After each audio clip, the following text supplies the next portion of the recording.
Aun cuando, a ver, bueno, buen día, buen día. Estamos aquí con la asignatura de autoridad de sistemas.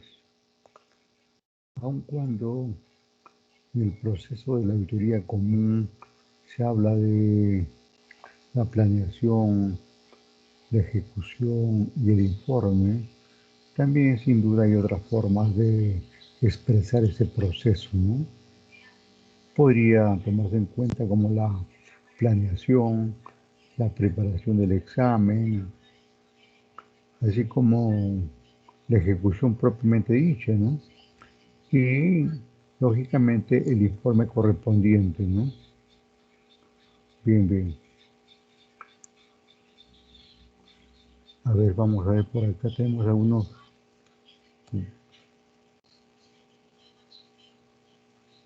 Estamos haciendo aquí una grabación para enviarlo a nuestros pupilos. Pero, a ver, vamos con esto. ¿Qué tenemos por acá?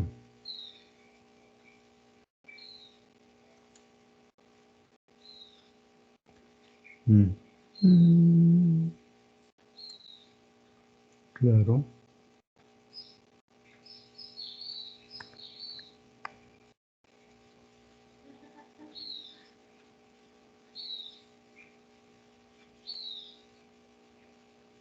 A ver, un ratito. Estamos ahí conectando a los medios correspondientes. Al parecer estamos ahí en contacto. Parece, no. A ver. Hola, hola, hola, hola. Ya mismo. Sale, sale, sale. Pero a ver. A ver, a ver, a ver, a ver, a ver, a ver.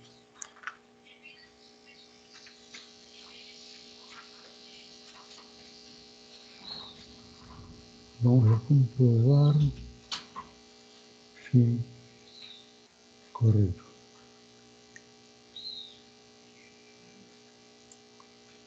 A ver. ¿Qué fue? Ya, estamos acá.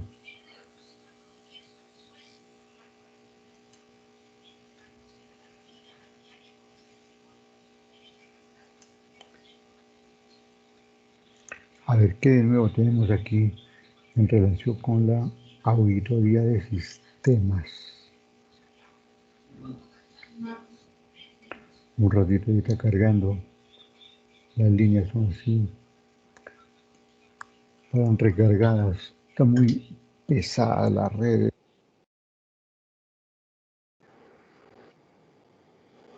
A ver, estamos ahí, pero no sé si estamos en. Al parecer estamos ahí. Voy a regresar nuevamente. No estoy seguro de estar en contacto. Franco, no estoy seguro, no estoy seguro. Vamos a ver, por acá nuevamente encontramos ahí sonido y luego entramos acá.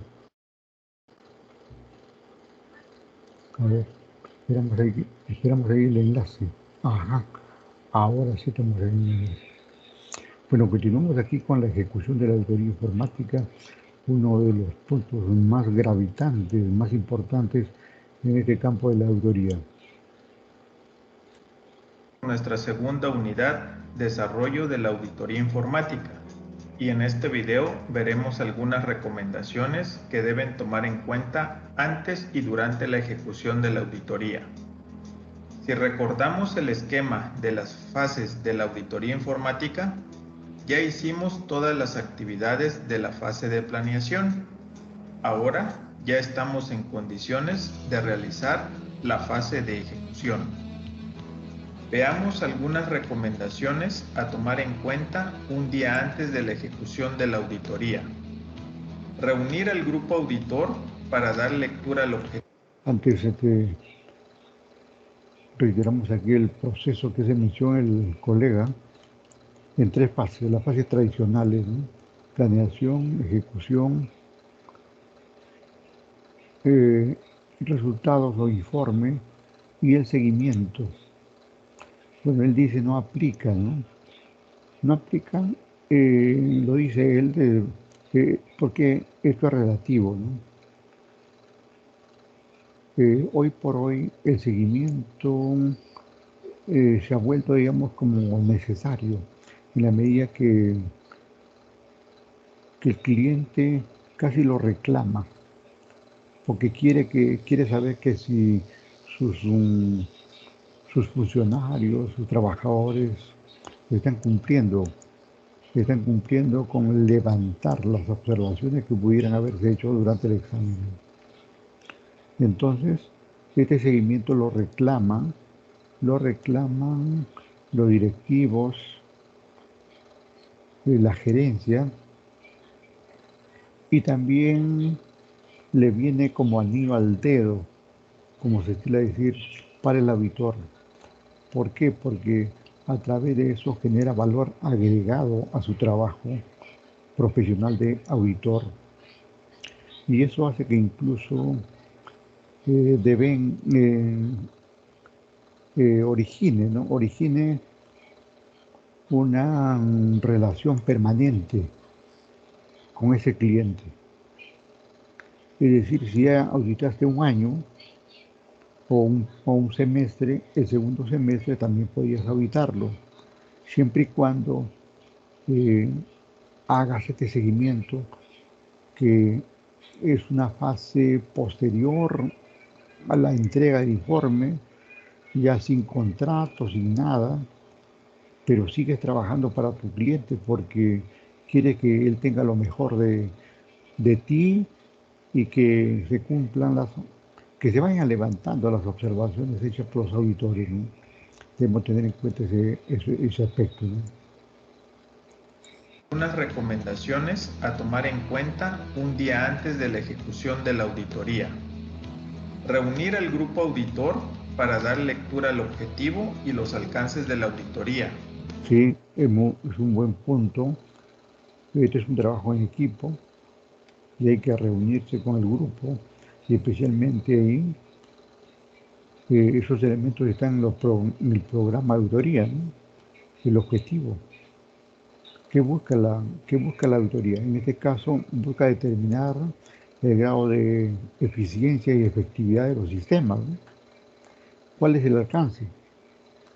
El alcance es la seguridad física, son los equipos, son las redes, es el funcionamiento del sistema, o de repente el alcance de la seguridad virtual, las redes. Hay mucho trabajo que realizar. O de repente es todo lo que acabo de indicar, ¿no? Revisar el plan de auditoría para confirmar las áreas administrativas que cada auditor será responsable de evaluar y distribuir los formatos de ejecución. Comunicar al cliente con anticipación que todos los responsables de las áreas a auditar deberán estar presentes en la reunión de apertura, indicando la hora exacta de su inicio. Por otro lado, deberán mencionar que también deben de estar presentes el último día de la auditoría para la reunión de cierre, indicando la hora exacta de su inicio. Llegar a los siguientes acuerdos para la ejecución. Es muy importante la puntualidad de todos los integrantes del grupo auditor. Si realizan la ejecución de manera presencial, seguir todas las medidas de salud implementadas por la empresa, llegar 30 minutos antes para preparar la reunión de apertura e iniciar puntualmente. Muy bien, pues aquí entonces tenemos aquí, dentro de la fase de ejecución, estas subfases, ¿no? Reunir al grupo, revisar el plan de auditoría, eh, comunicar y reunirse con el cliente, y luego, digamos, establecer o definir los acuerdos correspondientes para la ejecución del examen. Son aspectos muy relevantes en la ejecución de toda auditoría. Si realizan la ejecución de manera virtual, enviar al cliente con anticipación el link de la reunión especificando la aplicación que se utilizará Todo el grupo auditor deberá estar conectado 20 minutos antes de la hora especificada para dar inicio a la reunión de apertura y esperar a que todos los responsables de las áreas a auditar se conecten. Veamos algunas recomendaciones para la reunión de apertura. La reunión deberá ser presidida por el auditor líder. Realizar el pase de lista de los asistentes a la reunión, mencionando el nombre completo y de qué área de la empresa es responsable. Dar lectura al plan de auditoría y confirmar la ejecución de todas las áreas seleccionadas. En caso de que haya alguna modificación de horarios o eliminar algún área a evaluar, en ese momento se efectúa la modificación y se vuelve a firmar el plan de auditoría. Presentar al grupo auditor mencionando el nombre completo de los auditores auxiliares y al final se presenta el auditor líder. Explicar brevemente cómo se llevarán a cabo las actividades de la auditoría. Confirmar los canales de comunicación, es decir, preguntar con quién deberán comunicarse en caso de que se presente alguna situación. Dar oportunidad a que los responsables de las áreas a auditar realicen preguntas por si tienen dudas de cómo se llevará a cabo el proceso de auditoría. Confirmar la disponibilidad de las instalaciones en caso de realizar la auditoría de manera presencial, además de la disponibilidad de la documentación como evidencia en caso de que sea solicitado por el auditor. Aclarar que en la reunión de cierre se entregará un informe preliminar y que el informe final será entregado el día estipulado en el plan de auditoría. Recuerden que al finalizar la auditoría deberán realizar una minuta externa donde describan todas las actividades que desarrollarán durante la ejecución. Ahora veamos algunas recomendaciones para la ejecución de la auditoría.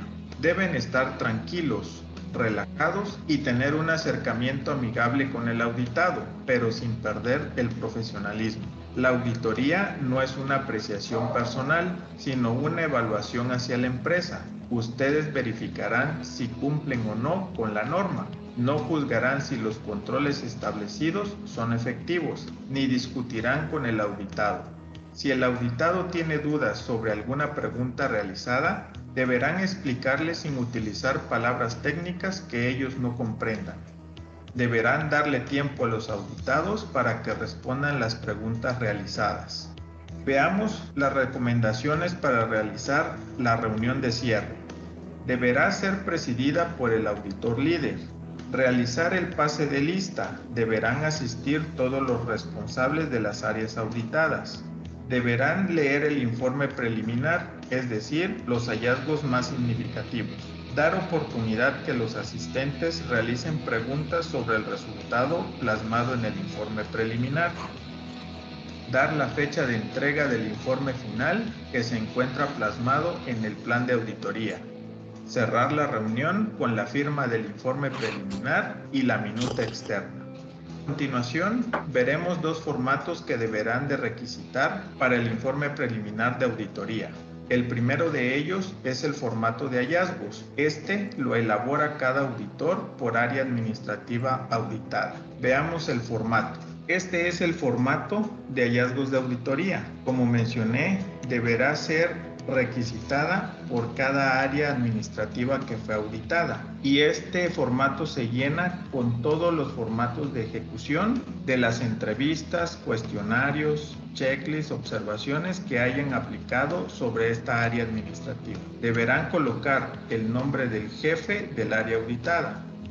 Deberá colocar el número de control de la norma que se está aplicando, es decir, del dominio y del objetivo del cual se tomó la evaluación para esta área administrativa. Deberán colocar el nombre del auditor responsable que auditó esta área y deberán de enumerar la hoja de manera consecutiva todas las que sean necesarias. Por cada hallazgo deberá de llenarse un formato como este. Colocar la fecha y la hora que se realizó la auditoría.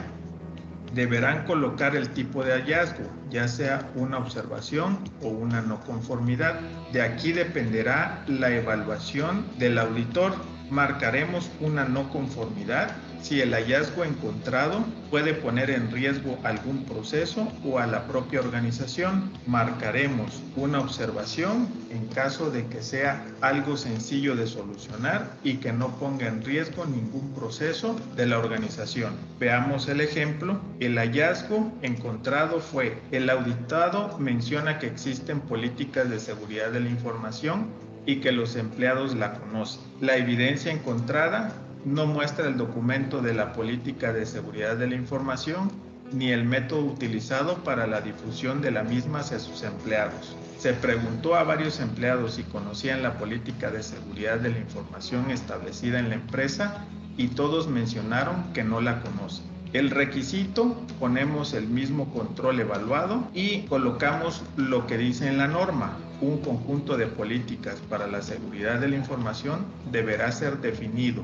aprobado por la dirección, publicado y comunicado a los empleados y partes externas relevantes. Como estamos hablando de una política para la seguridad de la información, y la información es lo más importante que existe en una organización, en este caso, el que no se establezcan las políticas y no la conozcan los empleados, la evaluaremos como una no conformidad. En la sección de sugerencias del auditor vamos a colocar algo breve. Si nos dice que no existe un documento, entonces deberán documentar las políticas de seguridad de la información y deberá ser aprobada por la gerencia general y difundida por todos los empleados. Se coloca el nombre y la firma del auditor que realizó la auditoría en esta área y el nombre y la firma del auditado. Como les mencioné, este formato deberá ser llenado por cada hallazgo que hayan encontrado o cada cosa que no cumpla la organización con la norma que estamos evaluando. Una vez que elaboramos... Bueno, antes de continuar, debemos recalcar aquí las partes, ¿no? Las partes componentes de este hallazgo. Desde la óptica de la ingeniería de sistemas, ¿no? Desde el punto de vista del ingeniero de sistemas, ¿no? Por ejemplo, aquí, en vez de sumilla, le pone hallazgo. Luego, en vez de describir la situación encontrada, se ha considerado aquí la evidencia, ¿no? Luego, aquí cuando se habla de requisito, es sinónimo del criterio, ¿no? Del criterio que se ha vulnerado, ¿no? Y finalmente, no le llama recomendaciones, sino más bien sugerencias. Bueno, al final es cuestión de sinónimo, ¿no? Pero entonces tenemos las partes ahí: hallazgo, evidencia, requisito, sugerencia, ¿no? El asunto es el siguiente, ¿no? Al no estar normada este tipo de auditoría, las sociedades de auditoría que realizan este tipo de exámenes establecen sus propios formatos para llevar a cabo el examen, ¿no? Como en este caso, este formato para definir un hallazgo correspondiente, ¿no?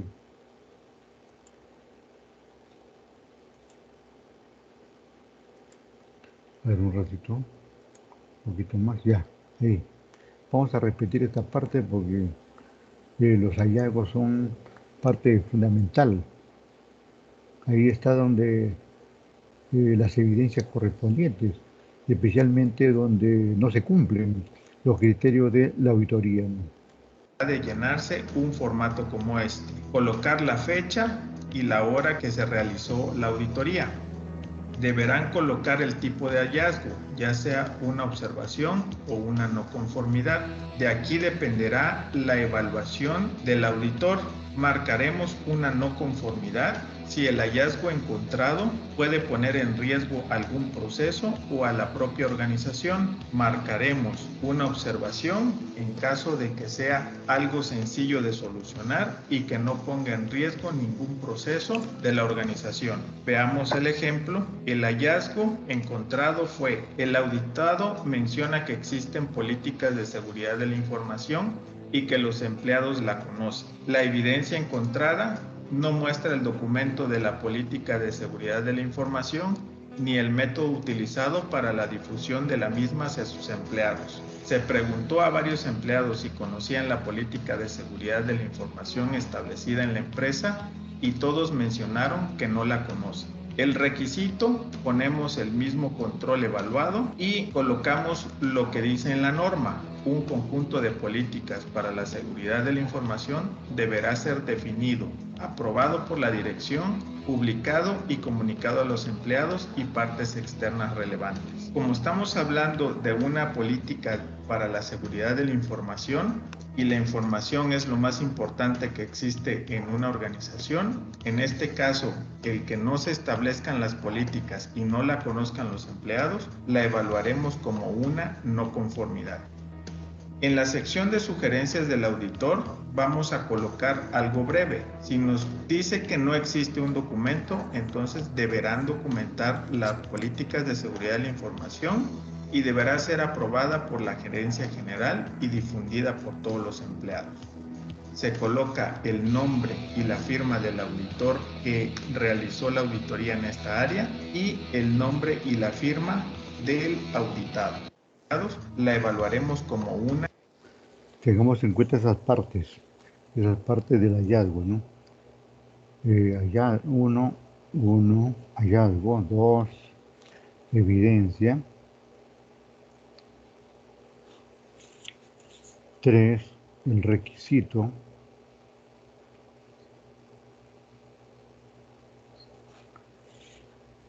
4, las sugerencias del auditor.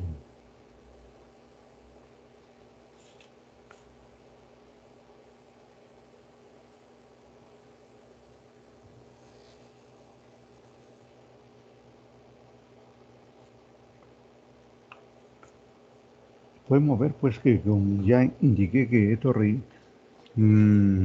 difiere, ¿no? Difiere un poco del modelo tradicional de los hallazgos que tenemos generalmente en auditoría gubernamental, o también con otros ingenieros. En otra oportunidad hemos presentado, ¿no? Y que lo hemos dicho de otra manera, ¿no? Dejemos ahí, por ejemplo, por acá está, acá lo tengo, ¿no? Por ejemplo, había otro caso de otro ingeniero que decía que la parte del hallazgo son el título, la descripción, el riesgo y la recomendación. Cuando acá habla de hallazgo, es lógicamente el título de dicho hallazgo, ¿no?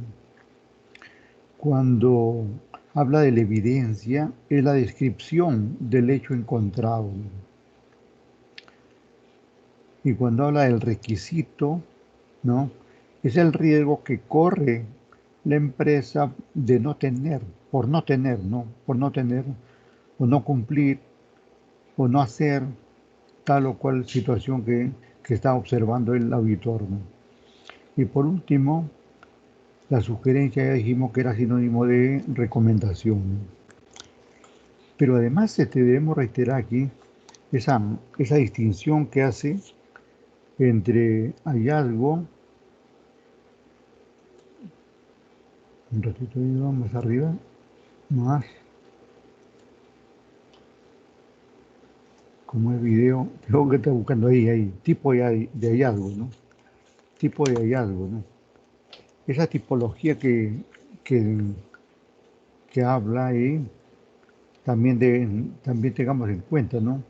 Tipo de hallazgo. Yo lo estoy anotando para qué. Para hacer las preguntas del examen final, ¿no? Nada más que eso. Y tenemos ahí, por ejemplo, la observación y la no conformidad.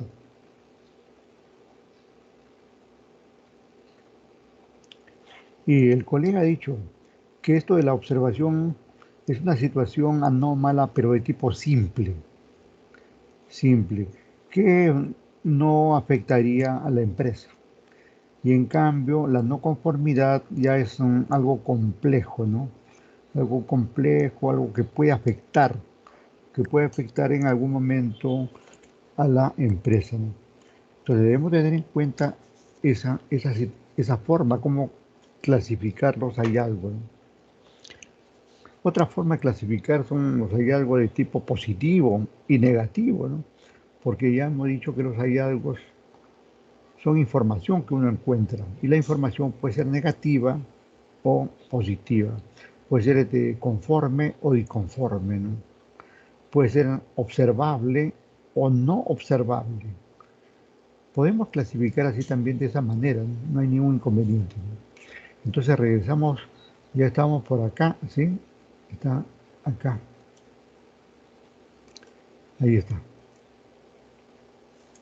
Una vez que elaboramos todos los formatos de hallazgo de auditoría, ahora elaboraremos el informe preliminar para presentarlo en la reunión de cierre. Veamos el formato. Este es el formato de reporte preliminar de auditoría. Colocaremos la fecha de la reunión de cierre, el nombre de la empresa que evaluamos. Se colocará el objetivo de la auditoría que se encuentra en el plan de la auditoría. La metodología se dejará tal y como está. En el siguiente cuadro vamos a llenar todos los hallazgos que encontramos, es decir, todos aquellos formatos que acabo de explicar hace un momento. Siguiendo con el ejemplo del formato anterior, haremos un número progresivo, especificaremos el número de control que se evaluó de la norma y haremos la descripción del hallazgo encontrado. Los auditados mencionan que existen las políticas de seguridad de la información y que esta fue difundida a los empleados. Si se dan cuenta, no terminaré de leer porque es lo mismo que se plasma en el formato anterior. El área donde se encontró el hallazgo, ponemos como ejemplo área de informática y recordemos que este hallazgo fue definido como una no conformidad. Y así sucesivamente iremos llenando este formato con todos los hallazgos encontrados. Deberán incrementar el número de filas que sea necesario. En la siguiente sección colocarán los nombres de todos los auditores, uno por línea. Sumarán el total de las no conformidades que tenga el formato y en la siguiente el total de las observaciones que presenta este formato. Llenamos la sección de firmas en donde va el nombre y la firma del auditor líder y nombre y firma del cliente. Los formatos deberán ser impresos en 2 tantos. Lo firmarán todos los que intervengan en el llenado del formato. Un tanto se queda con la empresa que es nuestro cliente y otro tanto se queda con el grupo auditor para evidenciar el proceso de ejecución de la auditoría. Ahora Vamos a ver esto del informe preliminar, también de lo más relevante, ¿no? elaboraremos el informe preliminar para presentarlo en la reunión de cierre. Veamos el formato. Este es el formato de reporte preliminar de auditoría. Colocaremos la fecha de la reunión de cierre, el nombre de la empresa que evaluamos. Se colocará el objetivo de la auditoría que se encuentra en el plan de la auditoría. La metodología se dejará tal y como está. En el siguiente cuadro vamos a llenar todos los hallazgos que encontramos, es decir, todos aquellos formatos que acabo de explicar hace un momento. Siguiendo con el ejemplo del formato anterior, haremos un número progresivo, especificaremos el número de control que se evaluó de la norma y haremos la descripción del hallazgo encontrado. Los auditados mencionan que existen las políticas de seguridad de la información y que esta fue difundida a los empleados. Si se dan cuenta, no terminaré de leer porque es lo mismo que se plasma en el formato anterior. El área donde se encontró el hallazgo, ponemos como ejemplo área de informática y recordemos que este hallazgo fue definido como una no conformidad. Y así sucesivamente iremos llenando este formato con todos los hallazgos encontrados. Deberán incrementar el número de filas que sea necesario. En la siguiente sección colocarán los nombres de todos los auditores, uno por línea. Sumarán el total de las no conformidades que tenga el formato y en la siguiente el total de las observaciones que presenta este formato. Llenamos la sección de firmas en donde va el nombre y la firma del auditor líder y nombre y firma del cliente. Los formatos deberán ser impresos en 2 tantos. Lo firmarán todos los que intervengan en el llenado del formato. Un tanto se queda con la empresa que es nuestro cliente y otro tanto se queda con el grupo auditor para evidenciar el proceso de ejecución de la auditoría. Seguridad de la información. Espere, maestro. Aquí hay varios datos importantes, ¿no? Quiero entrar al título aquí. Reporte preliminar, ¿no? Este es un papel de trabajo de los auditores de sistemas, ¿no? Que como indica, es un reporte preliminar. ¿Qué cosa es un reporte? Es la acumulación de varios hallazgos. Puede ser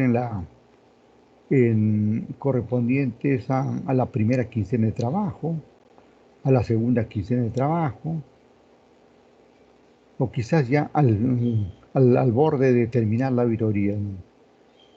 O sea, son reportes, como indica, preliminares de cómo va avanzando el trabajo de los auditores y viendo qué hallazgo tenemos. En buena forma o de buena forma es un resumen de los hallazgos. Este reporte preliminar no es otra cosa que un resumen de los hallazgos determinados hasta determinada fecha. Punto.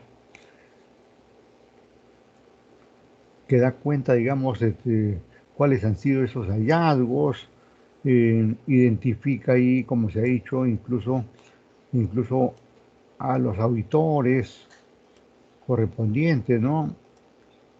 Con las firmas respectivas y todo eso, ¿no? Bien. Entonces, hasta ahí llegamos con esta parte, un ratito, y estamos ahí con otro evento muy importante, ¿no?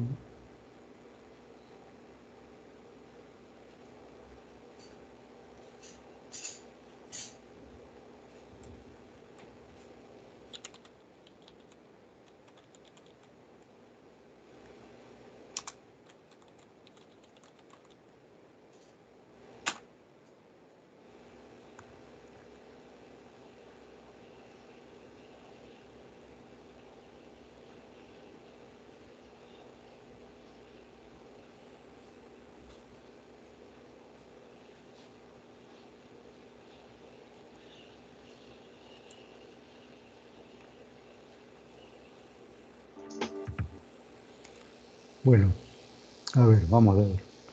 Regreso aquí a mi Teams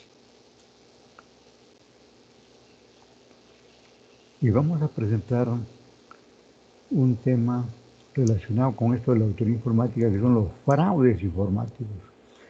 Aquellos fraudes que ya han sido determinados en diferentes ocasiones, pero que no van a terminar de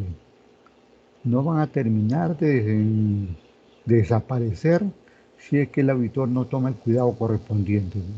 Por tanto, la invitación del auditor a tener en cuenta esto, ¿no? Porque si no tiene en cuenta, podría, digamos, realizar un examen y por sus narices pasa, digamos, los fraudes y podría, digamos, conllevar responsabilidad civil y hasta penal del auditor por no haberse percatado de esa situación. Ten en cuenta esto, de lo más importante.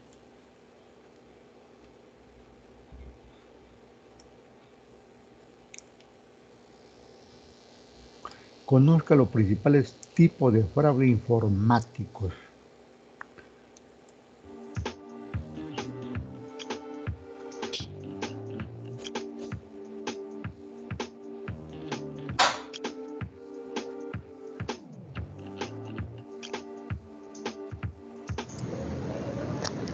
Saludos seguidores de la República. En esta ocasión vamos a tener un nuevo Facebook Live para tratar el tema de los fraudes informáticos en cuentas bancarias y demás.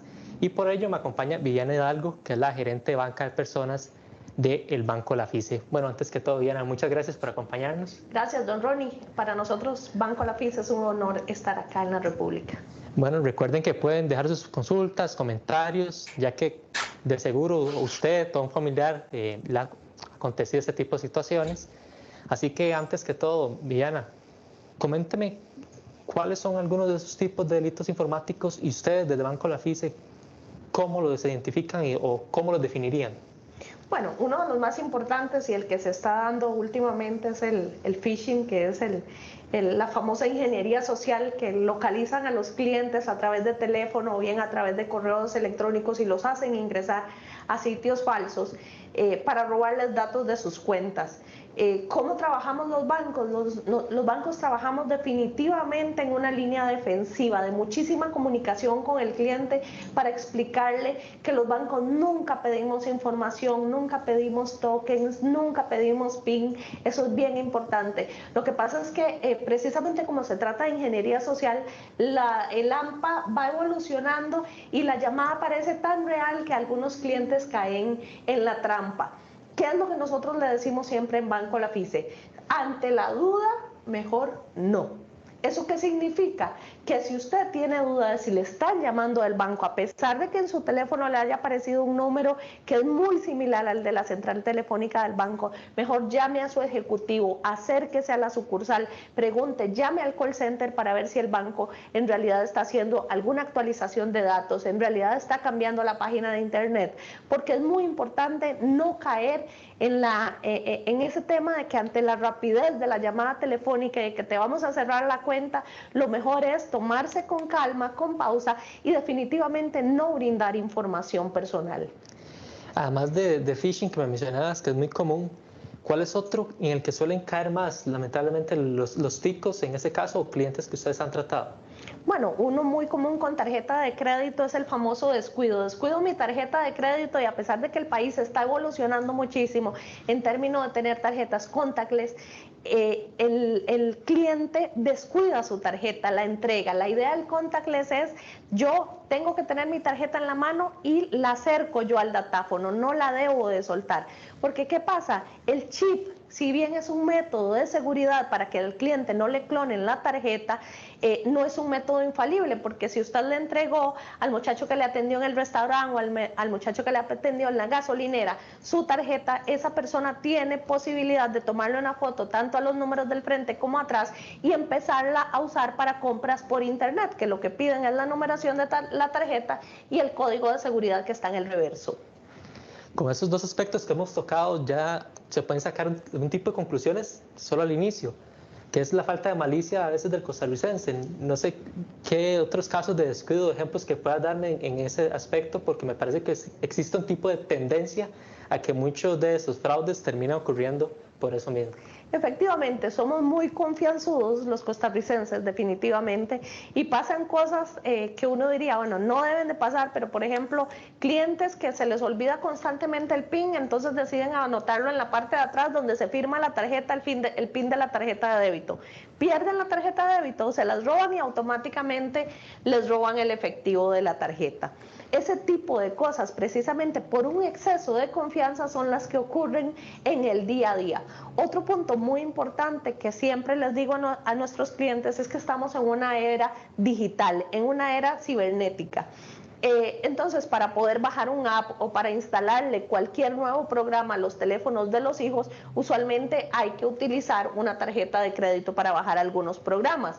¿Qué es lo que pasa? Que los padres o los encargados dejan ese número ahí abierto. Es importante que cuando terminen de bajar las aplicaciones que requieren los niños, eliminen el número de tarjeta de crédito de la aplicación de compra, ya sea el Google Play o el Apple Store. ¿Por qué? Porque definitivamente se han dado casos, y nosotros lo vemos diariamente en el banco, donde llegan personas a reclamar 100, 200 dólares, que en realidad lo que ocurrió fue que el niño empezó a bajar una cantidad de juegos que eran de paga. Y ese tipo de cosas no son fraudes, sino más bien terminan siendo descuidos del cliente. Creo que existe una percepción de que a veces el delincuente, el ciberdelincuente, avanza a mayor velocidad que los métodos de respuesta. Es decir, cuando bancos y entidades tienen una forma para contraatacar este tipo de delitos, tal vez esos ciberdelincuentes ya tienen otro nuevo. Vos que estás adentro en ese tema, ¿cómo lo observas? Bueno, los bancos invertimos muchísimo en seguridad, precisamente para que nuestros clientes se sientan seguros. Si algo vendemos los bancos, y particularmente Banco La FIS, es confianza. Confianza en que nuestros sistemas no son vulnerables, y por eso tenemos token y SMS, y tratamos de ir evolucionando, sí, pero definitivamente el AMPA evoluciona a niveles insospechados. Cada vez que tenemos una mejora en un sistema, pues sale algo que vulnera ese sistema. ¿Cómo trabajamos en esa medida los bancos? Pues trabajamos con líneas de defensa. ¿Cuáles son esas líneas de defensa? Trabajar donde está la mayoría del fraude para definitivamente tratar de ir liberando. Y tenemos departamentos de fraudes, de seguridad y riesgo, tanto en tarjetas de crédito, débito, como en nuestra banca electrónica, que detecta si algún patrón de un cliente se empieza a salir de lo normal para poder llamarlo, preguntarle, efectivamente usted está en este momento, viene consumiendo siempre en Costa Rica, pero hoy le empiezan a salir compras en Panamá. Entonces llamamos al cliente, le escribimos un correo electrónico, incluso hasta un WhatsApp, para preguntarle, efectivamente usted está en Panamá. Si no está en Panamá, pues definitivamente bloquear la tarjeta y empezar con todos los procesos. Pero sí trabajamos mucho esa línea de defensa y que el cliente se sienta satisfecho con la seguridad y cómo estamos protegiendo su patrimonio. ¿Y cómo observas a Costa Rica en general en ese tipo de aspectos en comparación a nivel mundial, en cuanto a preparación, capacitación, la misma inversión, en comparación a potencias mundiales que uno imaginaría que tienen más recursos para contrarrestar esto? Costa Rica es un país privilegiado. Creo que nuestro Banco Central y nuestros reguladores se han preocupado muchísimo por imprimir regulación. Precisamente por eso hablábamos de fraudes donde lo que se da es un exceso de confianza, pero en términos de sistemas hemos invertido en mantenernos a la vanguardia a nivel mundial. Costa Rica para finales de este año, inicios del próximo, va a ser un país 100% contactless y va a ser el primero en Latinoamérica. Eso significa, y esto fue gracias al reglamento de pago de Banco Central, que nos obligó a todos los bancos a evolucionar del famoso chip a la tecnología contactless. Y así hemos ido evolucionando, no solamente en términos de tarjetas de crédito y débito, sino también con lo que ha pasado a nivel nacional, por ejemplo, con algunas condenas a nivel judicial que se le ha dado a bancos por no tener la adecuada seguridad en términos de su sucursal electrónica. ¿Existen casos en que usted puede prestar su tarjeta a un conocido o a alguien que lo termina convenciendo y se termina utilizando esa tarjeta para cometer algún delito, para desviar fondos, por ejemplo? Quizás mucha gente no conoce que si usted la prestó, usted puede verse involucrado como cómplice de un delito. No sé si puedes aclarar este tipo de dudas de temas que la gente desconoce o no tiene ese conocimiento, o tiene tal vez, podemos decirlo, prejuicios y que realmente no están fundamentados. Sí, claro, gran parte de los fraudes que se dan telefónicos cuando empiezan a sacar millones de colones de un banco determinado en el país y lo empiezan a desviar a diversas cuentas en otros bancos también del sistema financiero nacional para desviar esos recursos e incorporarlos a la economía, lo hacen a través de un pitufeo, de un montón de depósitos pequeños en diferentes cuentas. ¿De quiénes? De testaferros, gente a la que le ofrecen 10, 15 mil colones con tal de présteme su tarjeta de débito para ir a hacer unos retiros al cajero automático, y en realidad esa persona no está prestando su tarjeta de débito, está prestando su cuenta y está prestando su nombre, que se va a ver automáticamente comprometido a nivel judicial por utilizar una cuenta para ser un testaferro de una banda que está robando datos y robando dinero a algunos clientes de algunos bancos. Aquí leyendo comentarios nos mencionan que existe un anuncio en Google, el típico pop-up que dice que te ganaste, por ejemplo, un celular de último modelo, y que aquí el comentario menciona que lo reportó como spam, pero le sigue apareciendo como cada vez que abre Google.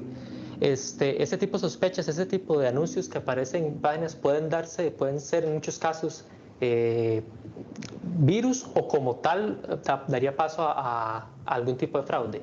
Es parte del phishing. Es un tema definitivamente de ingeniería social, en la cual le dicen a la persona: te ganaste un viaje, sos la persona número 3 millones que visitaste la página, o te ganaste un celular por ser un usuario activo de Instagram. ¿Qué es lo que hacen? Cuando usted cliquea ese anuncio, entonces te dicen que para poderte enviar el premio necesitan los datos de su tarjeta de crédito para que usted cubra los gastos de envío. Cuando usted da los datos de su tarjeta de crédito, lo que está es abriendo la posibilidad de que le hagan un fraude. Entonces es bien importante, primero, hacer caso omiso de este tipo de anuncios. Yo creo que no conozco hasta el día de hoy una persona que se haya ganado un teléfono celular con este tipo de publicidad. Entonces siempre hay que tener malicia. Realmente yo estoy participando en un concurso. La Oficina de Defensa del Consumidor nos exige a nosotros como banco y a todas las industrias en general de Costa Rica que tenemos que tener reglamentos para las promociones, que tenemos que tener vigencia. El participante de una u otra forma debe de enterarse que está participando en un sorteo. Entonces, si usted no sabe que está participando en un sorteo, si usted no sabe, no conoce de esta promoción o de este reglamento, yo diría que lo mejor es que se comunique con la empresa. Si en el banner no hay ninguna empresa, prácticamente es un hecho que lo que es una estafa. Bien, bien, entonces hay varias situaciones pues que se pueden dar en fraudes y que como auditores de sistemas se deben tener en cuenta, ¿no? A ver un ratito, ya por último para terminar nuestro evento, por acá.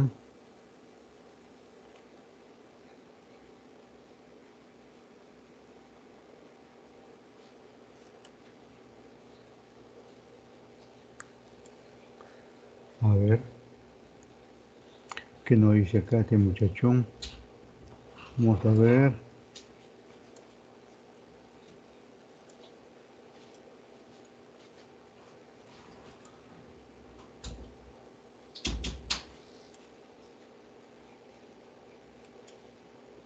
Bien.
Cierto.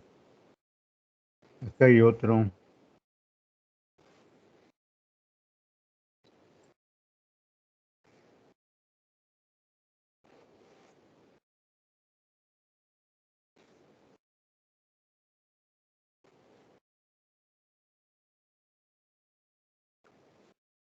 Bien.